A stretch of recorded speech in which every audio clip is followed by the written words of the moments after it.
देश के ऊपरी सदन यानी राज्यसभा के चुनाव को लेकर गहमागहमी बढ़ गई है।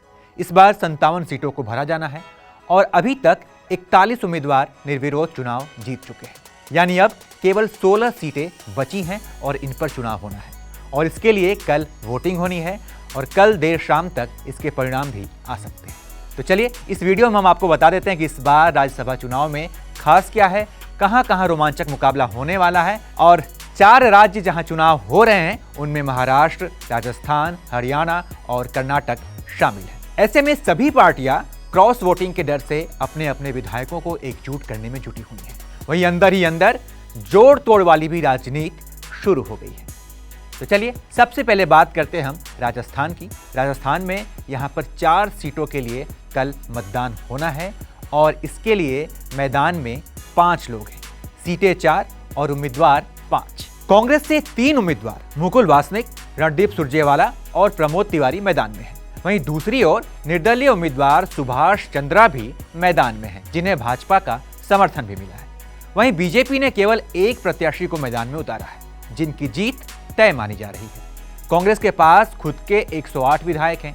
इसके अलावा निर्दलीय और दूसरे दलों से मिले विधायकों के समर्थन के आधार पर कांग्रेस ये दावा कर रही है कि उसके पास 126 विधायक हैं और कांग्रेस को अपने तीनों उम्मीदवारों को जिताने के लिए 123 विधायकों के वोट की आवश्यकता होगी। यानी एकाध विधायकों के भी वोट अगर इधर उधर हो जाते हैं ना, तो कांग्रेस के तीसरे उम्मीदवार की हार हो सकती है। वहीं बीजेपी समर्थित सुभाष चंद्रा ने भी दावा किया है कि उन्हें कांग्रेस विधायक अपना वोट करने वाले हैं, यानी कांग्रेस में क्रॉस वोटिंग हो सकती है। तो कुल मिलाकर यहाँ जो पूरा आंकड़ा है उसके हिसाब से 2 सीटों पर कांग्रेस और 1 पर बीजेपी का जीत होना तय है। लेकिन जो चौथी सीट है वहां पर रोमांचक मुकाबला है और यही सीट सुभाष चंद्रा की किस्मत का फैसला करेगी। तो चलिए राजस्थान के बाद अब बात कर लेते हैं हरियाणा की, जहां पर 2 सीटों पर राज्यसभा के लिए चुनाव होना है। कांग्रेस ने यहां से अजय माकन और बीजेपी ने कृष्ण पंवार को मैदान में उतारा है। वहीं कार्तिकेय शर्मा भी निर्दलीय प्रत्याशी के तौर पर मैदान में है। बीजेपी ने इनका समर्थन किया है। यहाँ बीजेपी और कांग्रेस दोनों के पास एक एक सीट जीतने के लिए पर्याप्त विधायक हैं। लेकिन अगर कांग्रेस में टूट होती है तो कार्तिकेय शर्मा को मौका मिल सकता है।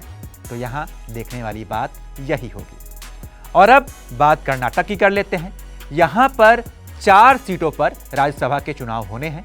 यहाँ एक सीट के लिए 45 विधायकों के वोट चाहिए होंगे। कांग्रेस के पास विधानसभा में 70 विधायक हैं और कांग्रेस ने 2 उम्मीदवार जयराम रमेश और मंसूर अली खान को मैदान में उतार दिया है।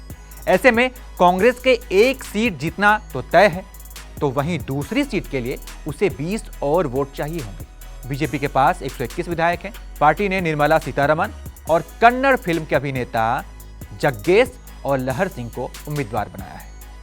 यानी बीजेपी भी 2 सीट पर जीत सकती है। तो कुल मिलाकर रोमांचक मुकाबला है वो है चौथी सीट को लेकर। और अब बात महाराष्ट्र की कर लेते हैं। यहां पर राज्यसभा की 6 सीटों पर कल वोट डाले जाने हैं। इसमें कांग्रेस और एनसीपी के पास एक एक सीट जीतने के लिए पर्याप्त संख्या है। वहीं बीजेपी के पास 2 सीटों के लिए पर्याप्त विधायक हैं। शिवसेना के पास भी एक उम्मीदवार को राज्यसभा भेजने के लिए पर्याप्त संख्या है। हालांकि जो पेच फंसा है ना, वो एक सीट पर यानी 6वीं सीट पर फंस गया है। यहाँ बीजेपी ने पीयूष गोयल, अनिल बोंडे और धनंजय महादिक को उम्मीदवार बनाया है। वहीं शिवसेना ने अपने प्रवक्ता संजय राउत और संजय पवार को मैदान में उतारा है। वहीं कांग्रेस और एनसीपी ने प्रफुल्ल पटेल और इमरान प्रताप गढ़ी को टिकट दिया है। तो कुल मिलाकर कल का इंतजार करना होगा और फिर पता चल जाएगा कि राज्यसभा में किस पार्टी का दबदबा होगा।